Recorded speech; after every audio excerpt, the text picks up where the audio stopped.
সমাগত 2024 বিধানসভা নিৰ্বাচন সংৰক্ষণমুক্ত হ'ল 50 নং মঙলদৈ বিধানসভা সমষ্টি। পূৰ্বৰ অনুসূচিত জাতিৰ বাবে সংৰক্ষিত হৈ থকা মঙলদৈ সমষ্টিত চৰ্চালৈ আহিছে বহুকেইগৰাকী প্ৰাৰ্থীৰ নাম।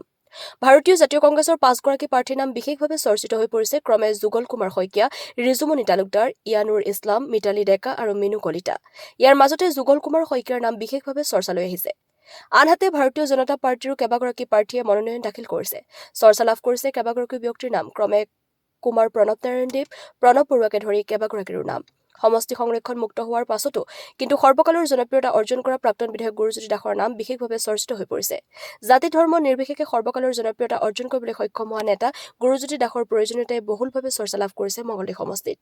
বিধায়ক পদবীত থাকক বা নাথাকক সদায় দুখীয়াৰ দুখ আৰ্তজনৰ কাষত থিয় দিয়া নেতা গুৰুজ্যোতি দাসৰ বাবে আশাবাদী সমষ্টিবাসী, যাৰ বাবে এনে চৰ্চাৰ মাজতে মুক্ত সমষ্টি হিচাপে মঙলদৈ সমষ্টিৰ নিৰ্বাচনী বতাহে গৰম কৰি ৰাখিছে ৰাজনীতি। News desk AIN live. যিকোনো খবৰ বিজ্ঞাপনৰ বাবে যোগাযোগ কৰক 7896121996।